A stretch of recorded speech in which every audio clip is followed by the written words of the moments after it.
नमस्कार जी, मैं हूं पुनीत। आप देख रहे हैं एस्ट्रो इसी प्रोग्राम में आपका तहे दिल से स्वागत करते हैं। एक बार फिर से आ गए हैं आपके सामने, क्योंकि आना बनता है कि अगर एपिसोड्स नहीं होंगे, अगर और भी ज़्यादा डीले करेंगे जितने डीले अब होते हैं, तो फिर काम की बात घर घर तक कैसे पहुंचेगी। एस्ट्रोपैथी का मंतव्य जो है कब पूरा होगा। और ये शिकायतें आप ज़रूर किया कीजिए कि सुनील जी जो हैं वो आप करते भी हैं, और भी ज़्यादा कीजिए ताकि सुनील जी आपकी बात जो है वो ज़्यादा से ज़्यादा सुने कि आप एपिसोड्स इतने रेगुलरली क्यों नहीं करते हैं। तो वो कारण अपने खुद ब खुद बताएंगे। बाकी मैं आपको बताती हूँ कि नीचे जो अपॉइंटमेंट नंबर्स लिखे हुए हैं ये आप ही के लिए हैं। आप इन पे कॉल कर सकते हैं, सुनील जी से मिलने आ सकते हैं। और साथ के साथ अगर आपको चाहिए टेलीफोनिक कंसल्टेशन तो भी आप इन्हीं नंबर पे कॉल कर सकते हैं। और अपना ध्यान रख रहे हैं ना, बिकॉज़ आपको पता है कि समय कैसा चल रहा है। बाकी आपको लगता है कि अगर हम अच्छा करेंगे तो हमारे साथ अच्छा होगा, अगर हम बुरा करेंगे तो हमारे साथ बुरा होगा। आपको ऐसा लगता है? मुझे लगता है। और कभी कभी पता नहीं, बहुत सारे लोग जो हैं आजकल कर्मा का पाठ पढ़ाते हैं, कर्मा की बात करते हैं। क्या वाकई ही बुरे कर्मों का प्रभाव जो है वो हमारी इसी ज़िंदगी पे पड़ता है? क्या अच्छे कर्मों का प्रभाव भी जो है वो हमें देखने को मिलता है? यानी अच्छे के साथ अच्छा और बुरे के साथ बुरा अक्सर हम ऐसा होता हुआ कभी देख पाते हैं और कभी नहीं। मैं ऐसा क्यों कह रही हूँ, मेरे सवाल में ही सवाल क्यों है, इसकी जानकारी मैं आपको ज़रूर दूंगी। ये सवाल मैं सुनील जी से अभी करने वाली हूँ और ये मेरा पहला सवाल होने वाला है। टिप ऑफ द डे होगी, गुड लक रिपोर्ट होगी, और पहले स्वागत कर लेते हैं। बहुत बहुत स्वागत सुनील जी आपका। नमस्ते जी। नमस्कार जी। सुनील जी, हम लोग ऐसे कहते हैं कि मैंने ज़िंदगी में बहुत अच्छा किया, लेकिन मुझे उसका क्या फल मिला। मैं ऐसे ही हूँ, मेरे पास कुछ नहीं है। उस इंसान ने इतना बुरा किया लोगों का और आज वो लाखों करोड़ों में खेल रहा है। ऐसी अक्सर बातें सुनने को मिलती हैं। लेकिन फिर एक ऐसा तबका है जो ये कहता है कि बुरे कर्मों का नतीजा या अच्छे कर्मों का नतीजा आप भोगते हो, आपको भोगने को मिलता है। दोनों जी। में से सच क्या है? पुनीत जी, दोनों चीज़ों का मैं जवाब आज बारी बारी दूंगा, क्योंकि दोनों चीज़ों का जवाब देना बहुत ज़रूरी है। कुंडली में आपके कर्मस, प्रीवियस पेंडिंग कर्मस, आपके जो आपने संचित कर्म किए होते हैं वो आपके पेंडिंग कर्मस होते हैं, उसका लेखा जोखा होता है। कुछ भी टेक्निकली कहने से पहले मैं एक छोटी सी स्टोरी शेयर करूंगा। आपने अगर आप शायद सुन भी रखी हो, कम से कम मेरी उम्र के लोगों ने तो ज़रूर सुनी होगी। एक बार एक इंसान चोरी करने जाता है। चोरी करके वो जब निकलने लगता है या चोरी हो जाती है तो इन्वेस्टिगेशन में वो पकड़ा जाता है। पुलिस उसको ले आती है जज साहब के सामने। जज साहब जब सारा उसका क्राइम सुनते हैं, उसने क्राइम किया, कितनी चोरी की, क्या की, उसके बिहाफ पे उसको सज़ा सुनाते हैं। तो वो जज साहब से एक रिक्वेस्ट करता है कि जज साहब, एक बार मैं अपनी मदर से मिलना चाहता हूँ, उसके बाद मुझे आप जेल भेज दीजिएगा। तो उसकी इस ख्वाहिश को पूरा किया जाता है। वो अपनी माँ अंदर ही होती है कोर्ट रूम में, तो माँ से मिलती है और माँ को कहता है मैं आपके कुछ कान में कहना चाहता हूँ। तो कान जब माँ अपने बेटे के पास करती है तो वो माँ के कान पे जोर से काट देता है, बहुत ज़ोर से काटता है। और जल्दबाजी में पुलिस वाले उसको छुड़वाते हैं। जज को गुस्सा आता है। जज साहब पूछते हैं कि तूने ये काम क्यों किया, तूने माँ के कान को क्यों काटा? तो उसने जो कहा, उसका पेंडिंग कर्मास का रिप्लाई उसमें छुपा हुआ है। आपके कर्मास का रिप्लाई इसमें छुपा हुआ है, जो उसने जवाब दिया। उसने कहा, जब मैं जज साहब छोटा था तो मेरे को मेरी माँ ने पढ़ाई की बजाय गलत काम में जाने दिया। मैं चोरी करके लेके आता था, माँ खुश होती थी। मैं बचपन से मैंने खाने की चीज़ें चुरानी शुरू की, मैं घर लेके आना, माँ ने खुश होना। मैंने बड़ी बड़ी चोरियाँ करनी शुरू कर दी, मैं घर लेके आता था, माँ खुश होती थी। बहुत चोरियाँ की, सब सामान घर लेके आया, माँ बहुत खुश होती थी। माँ मोटिवेट करती थी बहुत ज़्यादा कि हाँ तू और कर, लेके आ। तो अगर वो मुझे सीख ना मिली होती, मुझे ढंग की सीख मिली होती, पहले दिन ही मेरी माँ मेरा हाथ पकड़ के या मेरा कान पकड़ के मुझे ये समझा देती कि गलत काम नहीं करना, गलत कर्म नहीं करना, तो आज ये पोजीशन ना होती जो मैं आपके सामने हूँ, मुझे आपने सजा दी है। कर्मास रीपेमेंट होती है। कर्मास रीपेमेंट ऐसे होती है, कुंडली के अंदर आपके कोई प्लेनेट अगर डेबिलिटेड है, नीच का है, तो वो सर्टन वजह से है। अगर आपकी कुंडली में चंद्र नीच का आ गया तो उसकी एक बहुत बड़ी वजह है। कहीं ना कहीं आपकी तरफ से चंद्रमा से रिलेटेड कोई बुरे कर्म हुए हैं जो आप आज की डेट में भुगत रहे हैं। कहीं ना कहीं तो खाने की वेस्टेज हो रखी हुई है। चंद्रमा फूड है, मेडिसिन है। मन की शांति चंद्रमा से जुड़ी हुई है। हमने पूरा एक टॉपिक किया था इसके ऊपर। खाना, वेस्टेज ऑफ फूड जो लोग करते हैं, उसकी रीपेमेंट आपको देनी पड़ती है। नीच का चंद्रमा तब कुंडली में मिलता है जब इंसान ने प्रीवियस जन्म में खाने का बहुत ज़्यादा निरादर किया हो, खाना बहुत ज़्यादा वेस्ट किया हो और खाने की तबाही मचाई हो। लोगों के पास खाने के लिए खाना नहीं होता, लेकिन कई लोग पेट में भी उतना डालते हैं, प्लेट में भी उतना ही होता है, पेट में भी ज़्यादा, प्लेट में भी ज़्यादा, और वही फिर कूड़ेदान में जाता है। रोटी कमानी सबसे मुश्किल, रोटी उगानी सबसे मुश्किल। इंसान कमाई करके रोटी इकट्ठी करता है, रोटी बनाने वाला उसके अंदर उसको खाने को बना के परोस के ब्यूटिफिकेशन करके आपके सामने रखता है और फिर आप खाना खाते हैं। तो रिस्पेक्ट दोनों की होनी चाहिए, कमाने वाले की भी, रोटी बनाने वाले की और रोटी की भी। जब रोटी वेस्ट होती है, चंद्रमा आपको नीच का कुंडली में मिलेगा। ये प्रीवियस कर्मास की बात कर रहा हूं आपकी, जो आपने आज की डेट में भुगतान देना है। नंबर 2, शुक्र नीच मिला कुंडली में या स्पेशल खराब पोजीशन में मिला तो कहीं ना कहीं औरत पीड़ित है। एक कुंडली मैं डिस्कस कर रहा था सुबह, आज सुबह की बात है, और उस कुंडली के अंदर शुक्र अष्टम में, मेष लग्न की कुंडली, शुक्र 8th हाउस में, स्कॉर्पियो राशि में। स्कॉर्पियो राशि पाताल की राशि, ऐसा पाताल जहां पे एक नजर नहीं जाती, दिख नहीं सकता अंदर क्या है, गहराई इतनी कि जिसका अंदाजा भी ना हो कि अंदर कितनी गहराई है, वहां का शुक्र मिला। शुक्र भोग विलास, ऐश्वर्य, अच्छी लाइफ, लग्जरी, सुख सुविधा, मटेरियलिस्टिक चीज़ें जितनी ज़िंदगी की जुड़ी हुई हैं शुक्र से जुड़ी हुई हैं। अब वो आ गया स्पेशल पोजीशन में स्कॉर्पियो राशि में।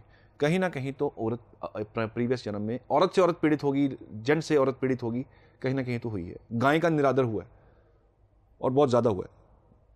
कहीं ना कहीं ज्वेलरी आपकी चोरी हुई है, आपने की है।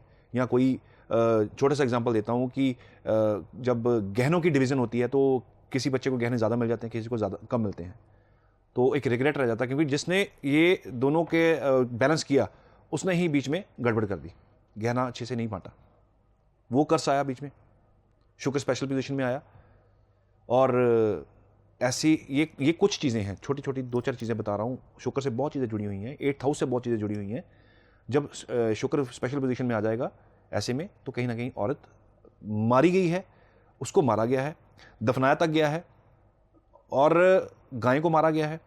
गाय के जो लोग व्यापार करते हैं, जो कि इल्लीगल है दुनिया में, हमारे भारत में व्यापार करते हैं, कई बार ट्रकों के ट्रक पकड़े जाते हैं जिसमें गायों की तस्करी हो रही होती है सिर्फ उनके स्किन के लिए या उनके मांस के लिए, वो पीड़ित हैं। लोग कहते हैं समझ नहीं आता कि हुआ क्या सर, हमने कौन सा बुरा कर्म किया, हमने तो सब अच्छे कर्म किए। तो ये जो कर्म कर रहे हैं लोग, जो मैं बता रहा हूं आपको, ये कहां है, ये लोग कहां हैं? जब रीबर्थ होता है, एक स्पेशल टाइम पे एक बच्चे का जन्म होता है, वो टाइम डॉक्टर जल्दी जल्दी से नोट करते हैं और नोट करके घर वालों को दे देते हैं। उस टाइम पे सर्टन पोजीशन प्लैनेट्स की आप होती है, वो आपके कर्मज हैं। जो बुरे प्लैनेट वो बुरे, और जो अच्छे वो अच्छे। एक छोटी सी एग्जांपल और देता हूं आपको। लॉटरी किसकी लगती है? जिसने गुप्त दान किया हो, जिंदगी में अपने प्रीवियस जन्म में गुप्त दान किया हो, उसकी लॉटरी लगती है, और किसी की लॉटरी नहीं लग सकती। लॉटरी एक अचानक से लगने वाला या अचानक से एकदम आने वाली खुशी है, ये राहु के अंडर आती है। राहु की इन्वॉल्वमेंट के बिना लॉटरी नहीं लगती। जितनी भी दुनिया में जिनकी भी लॉटरी लगी है, जिनके बम्पर लगे हैं, छोटी मोटी लॉटरीज लगती हैं, कोई इनाम निकल आता है अचानक से आपको कॉल आता है कि हाँ जी आपका इनाम निकला है, वो सब राहु के अंडर है। जितनी लोग गुप्त दान करते हैं उनकी लॉटरीज लगती हैं, जिसने किया हो उनकी भी लगती हैं, प्रीवियस जन्म में किया हो उसने भी उनकी भी लगती है। उसके अलावा लॉटरी किसी की नहीं लग सकती। राहु की इन्वॉल्वमेंट आपके प्रीवियस गुप्त दान की वजह से आपको आज गड़ा हुआ धन, या गड़ा हुआ धन जिसको हम लॉटरी बोलते हैं, वो ये बिना उसकी इन्वॉल्वमेंट के नहीं लग सकती। अब जब बात करेंगे हम पेंडिंग कर्मास की, मैं एक चीज और इसमें ऐड करूंगा, बहुत जरूरी चीज। कई लोग कन्या भ्रूण हत्या कराते हैं, लड़की नहीं चाहिए, सरकार लगी हुई है पीछे, रूल्स बने हुए हैं, गवर्नमेंट का बहुत सख्त रूल्स हैं कि टेस्ट नहीं होना चाहिए। फॉरेन में ऐसा नहीं है, फॉरेन में टेस्ट करवाने देते हैं। आप अपने कोई रिश्तेदार उनसे पूछ के देखिए, फॉरेन में लोग जो उनका जो एडमिनिस्ट्रेशन है वो टेस्ट करवाने देती है। क्यों? वहाँ की सोच डिफरेंट है। वो बच्चा सिर्फ जानने के लिए चेक करते हैं कि बच्चा कौन है। इंडिया में बैंड है, उसका कारण क्या है? यहाँ के लोगों की सोच। लड़की नहीं चाहिए। बहुत समस्या ये गंभीर है, बहुत गंभीर समस्या है। इंडिया में सर्टन एरियाज बहुत गरीबी की तरफ हैं, सर्टन एरियाज में बहुत डेवलपमेंट है, लेकिन कुछ एरियाज बहुत ज़्यादा गरीब हैं। भारत माँ हमारी जो कुंडली बनती 1947 की जब कुंडली देश आज़ाद हुआ, जो उसकी कुंडली क्रिएट हुई वो वृषभ लगन की कुंडली है, 2 नंबर की फीमेल राशि है। हम भारत माँ बोलते हैं, और इसी भारत देश के अंदर जहां जिसको हम माँ बोलते हैं उसी के अंदर कन्या भ्रूण हत्या हो रही है, और ये एक पेंडिंग प्रीवियस कर्मस आप आज की डेट में भुगत रहे हैं। कई लोगों के आगे वंश नहीं चल पाते। कुंडली में 5th हाउस बहुत बुरी तरह से डैमेज होता है।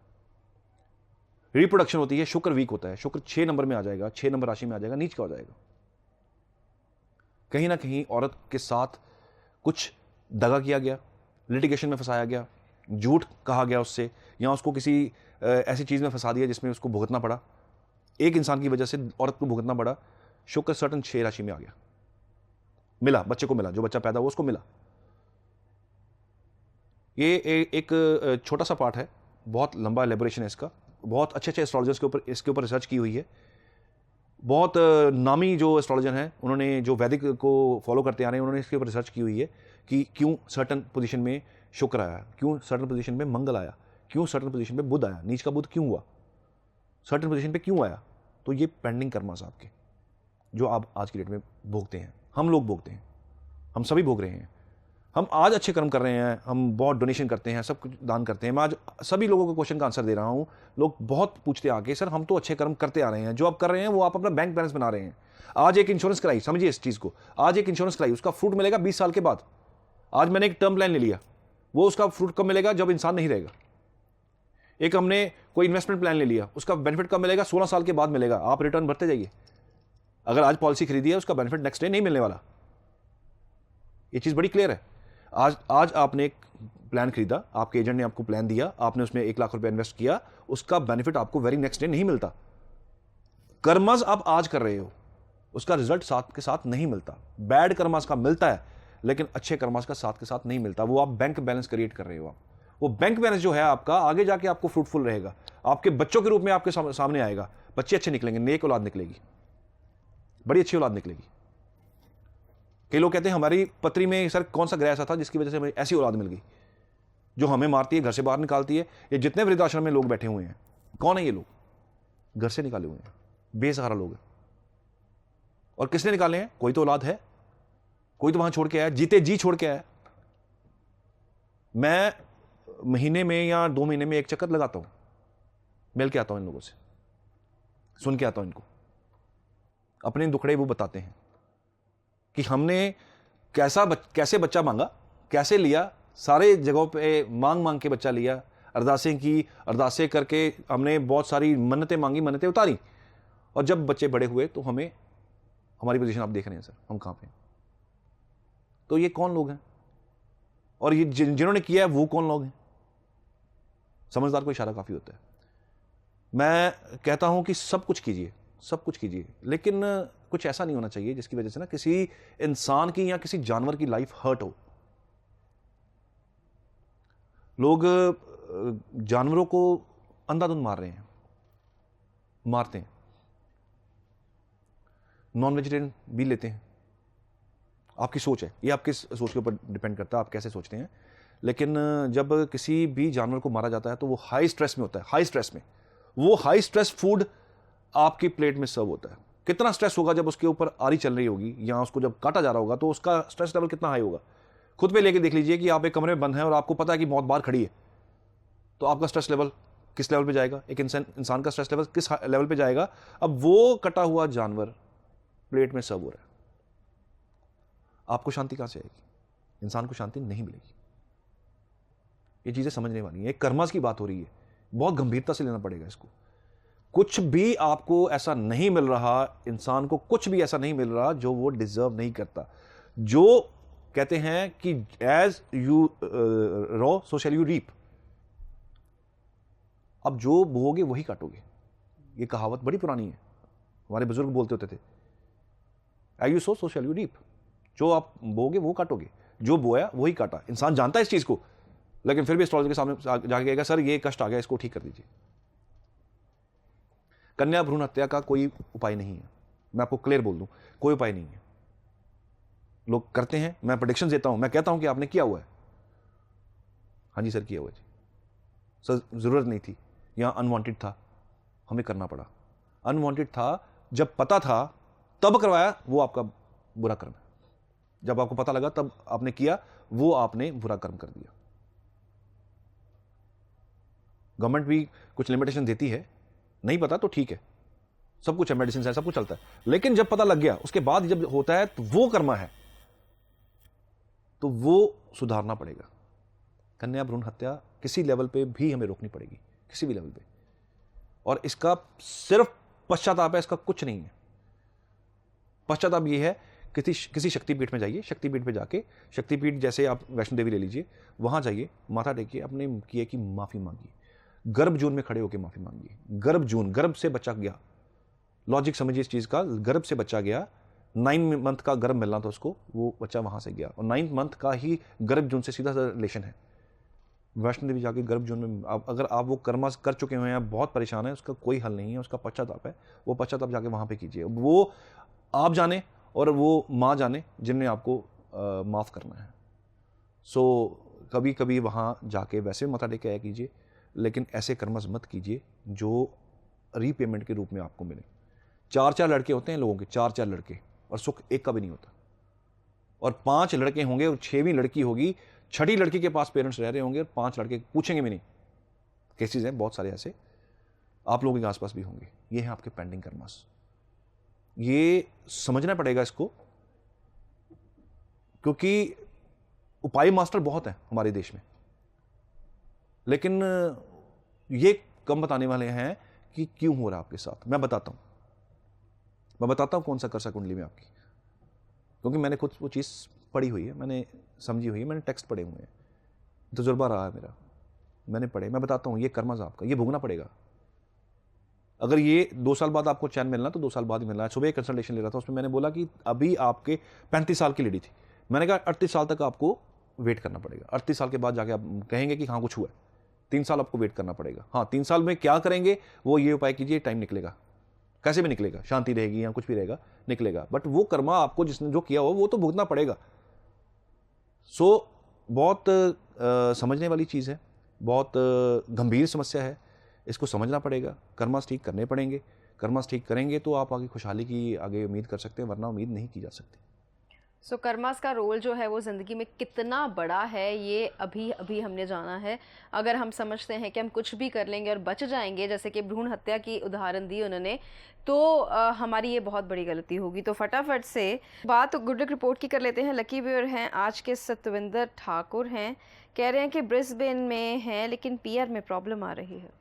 सतविंदर जी, आपकी जो डिटेल्स आपने शेयर की हैं ये जरूर मैं चेक करूंगा, इसमें देखते हैं कि क्या कौन से ग्रह की वजह से प्रॉब्लम आ रही है आपको, तो उसका जो सोल्यूशन होगा वो आप कर लीजिएगा। और अगर पीआर हुई आपकी कुंडली में, केवल कुंडली में पीआर होती नहीं है, लोग तभी कहते हैं पीआर सर कुछ ऐसा करो कि हमें उपाय बताओ कि किसी तरीके से हमें ना पीआर मिल जाए। कई बार पीआर होती नहीं है, नहीं हो आपने उस परमानेंट रेजिडेंट बनना उस देश का, लेकिन लोग कर रहे होते हैं और लगातार जो है नाकाम हो रहे होते हैं। तो आपकी कुंडली वाले चेक करेंगे कि योग है, हुआ तो उपाय डाल के दूंगा, वो आप कीजिएगा, तो डेफिनेटली आपकी कुछ ना कुछ रास्ता आपका पीआर का खुल जाएगा और आपकी गुड रिपोर्ट आप तक जल्दी पहुंचाने की कोशिश जो है वो की जाएगी। तो अब हम थोड़ा सा कंटिन्यू करते हैं कुछ एक बातें जो अभी भी पेंडिंग है। कर्मास के मैं बात कर रहा था जी। कर्मास 5 तरह के कर्म इंसान को मिले। पहला कर्म मिला नित्य कर्म। नित्य कर्म कौन सा है? आप जो पूजा करते हैं, पाठ करते हैं, अपने आप को अंदर से खुशहाल करने के लिए, सेटिस्फाई करने के लिए, हम जिस भी रिलीजन को हम मानते हैं तो उसका पूजा पाठ करना ये नित्य कर्म में है, ये डेली करना चाहिए, ये बहुत जरूरी है। और पाठ पूजा से शांति तो डेफिनेटली मिलती है, डेफिनेटली। आप फील करते होंगे कि जब आप पाठ करें, कई बार लोगों का ध्यान नहीं लगता पाठ में, तो क्योंकि कहीं ना कहीं माइंड डिस्टर्ब होता है, तो ध्यान किचन में होता है, ध्यान कहीं और चला जाता है, ध्यान पेमेंट में चला जाएगा, फलाने इंसान से पेमेंट लेनी है, ध्यान दुकान पे चला जाएगा, जहां बैठे हैं वहां ध्यान नहीं लग रहा, लेकिन कहीं और ध्यान लग रहा है। तो वो बहुत एक एरिया ऑफ कंसर्न है। उसमें आपको मेडिटेशन की हेल्प लेनी चाहिए फोकस करने के लिए। फोकस बहुत ज़रूरी है। फोकस नहीं होता तो पाठ करने का फ़ायदा नहीं है। तो जब आप पाठ करते हैं, नित्य कर्म करते हैं, तो यही संस्कार आपके बच्चे आगे से कंटिन्यू करेंगे। आप उनको दिखाएंगे कि मंदिर में जाके घंटी बजानी है, तो बच्चों को भी समझ आएगी कि घंटी बजाने का कोई पर्पज़ है, लॉजिक है कोई। तो जो आप करते हैं बच्चे वही सीखते हैं। आपको ये नित्य कर्म करना चाहिए। दूसरा है नमित्त का कर्म। ये क्या है? वो हिंदू ट्रेडिशन के कर्म जो रिचुअल्स में किए जाते हैं। बच्चा पैदा हुआ, मुंडन होते हैं उसके, सर्टन उसको मुंडन होते हैं, तो उसके पीछे एक लॉजिक है, उसके पीछे एक रीज़न है। मैं पूरा एक एपिसोड करूंगा इसके ऊपर कि जो हमारे रिचुअल्स बने हुए हैं उसके पीछे कारण क्या रहते हैं। आपका मुंडन का कर्म, बच्चे की जब शादी होती है, कन्यादान क्यों किया जाता है ये भी आपको बताऊंगा। उसका फ़ायदा क्या है। मैं तो कहता हूँ कि लोगों को केवल कि आपकी ज़िंदगी में एक कन्यादान ज़रूर कीजिए। अगर बेटी नहीं भी है तभी किसी का करके आइए। कन्यादान हो गया, हमारे रिचुअल्स हो गए, जो हमारे दाह संस्कार के लास्ट रिचुअल्स होते हैं, फाइनल राइट्स होते हैं, वो क्यों किए जाते हैं। अगर डेथ जब होती है, डेथ के दौरान बहुत सारे ऐसे रिचुअल्स हैं जो करवाए जाते हैं, और संस्कार तक एंड तक रिचुअल्स कराए जाते हैं। उसके बाद भी रिचुअल्स कराए जाते हैं। 13वां करते हैं लोग, 17वां करते हैं, 17 पंडित बिठाते हैं। तो ये वो कर्मास हैं जो आपको हिंदू ट्रेडिशंस में कंटिन्यू चलते आ रहे हैं। तो ये कर्म है, ये करने बड़े जरूरी है। अगर ये पेंडिंग रह जाए तो आगे जाके बहुत तकलीफ देते हैं। नंबर 3, काम्य कर्म।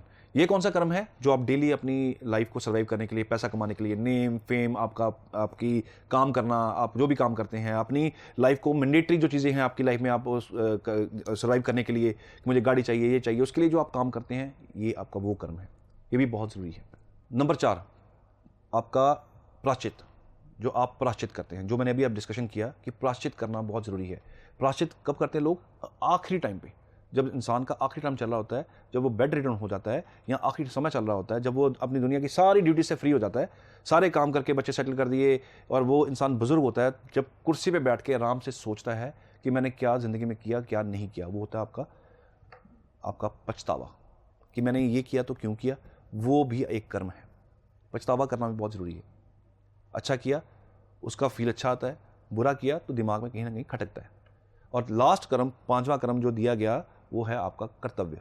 अगर आपको फैमिली असाइन हुई है, ईश्वर ने आपको परिवार दे दिया है, तो कर्तव्य किसका है? आपका है। अगर आपको कोई ड्यूटी दी है, ईश्वर ने आपको यहाँ भेजा कोई ड्यूटी देके कि ये ड्यूटी करनी है, वो कर्तव्य करना बड़ा ज़रूरी है। कई लोग शादियाँ करवाते हैं बच्चों की, कई लोग ह्यूज मैरिजेस करवा देते हैं गरीब बच्चों की, वो कर्तव्य है, वो कर्तव्य भी करना चाहिए। इसके साथ एक लास्ट चीज़ बताने जा रहा हूँ, वो बहुत ज़रूरी है। इसको टिप समझ लीजिए, इसको आप अपनी ज़िंदगी को के अंदर खुशहाली लाने के लिए एक तरीका समझ लीजिए। वो ये ज़रूर किया कीजिए, गुप्त दान किया कीजिए। गुप्त दान वो दान जो आपके पार्टनर को भी पता ना हो, वो सिर्फ आपको पता हो और इस ईश्वर को पता हो जिसके लिए किया, वो गुप्त दान जरूर किया कीजिए। लोग गुप्त दान करके बहुत रोला डालते हैं कि मैंने ये गुप्त दान किया, पर्चियाँ कटवाते हैं। गुप्त दान में कोई स्लिप नहीं होती। गुप्त दान सिर्फ गुप्त होता है। वो ऐसा दान है जो आगे जाके काम आएगा। हो सकता है आपके बच्चों के रूप में आए वो काम, लेकिन वो काम आएगा। गुप्त दान महीने में एक बार, आप जो भी इनकम करते हैं, आपको कहीं से मिलते हैं पैसे, वो गुप्त दान महीने में एक बार किसी ना किसी एरिया में ज़रूर किया कीजिए। गुप्त दान मंदिर की गोलक में भी हो सकता है, गुरुद्वारे की गोलक में भी हो सकता है, चर्च में भी हो सकता है, किसी भी ऐसी जगह पे जहाँ पे रिलीजन हमारा जुड़ा हुआ है, किसी भी ऐसी जगह पे गुप्त दान कर दिया कीजिए। उसका कोई स्लिप नहीं चाहिए होती है, उसका कुछ नहीं चाहिए होता है। 10, 20, 50 वो दान जो किसी को ना पता हो सिवाय आपके। ऐसा दान करने से आपको अचानक चीज़ें आपकी जो ख़राब हो रही होती है वो ठीक होनी शुरू हो जाती हैं। ये बहुत ज़रूरी चीज़ें हैं। ये सारी चीज़ें आपको सोचनी पड़ेगी, समझनी पड़ेंगी अपनी लाइफ को सुधारने के लिए। तो कर्मास के ऊपर कौन सा दान क्या करना है आपको और क्या नहीं करना है, आज इस एपिसोड में बहुत ही क्लियर तरीके से आपको बताया गया है। इतनी डिटेल्ड और गहन रिसर्च जो कर्मास के ऊपर आपने कभी देखी सुनी नहीं होगी। देखिए, सब कुछ हमारे हाथ में है। जब हम कहते हैं कि सब कुछ भगवान के हाथ में है, भगवान भी ये देखते हैं। छोटे होते थे तो सुनील जी ये बात होती थी कि God help those who help themselves. तो भगवान उन्हीं की मदद करता है जो अपनी मदद खुद करते हैं, और यही मदद अगर हम दूसरों की भी करेंगे तो देखिएगा कि कर्मा जो है वो कितने स्ट्रांग होते हैं। तो आप अपना ध्यान रखिए, बहुत बहुत ध्यान रखिए। हम जल्दी से वापस आते हैं। धन्यवाद।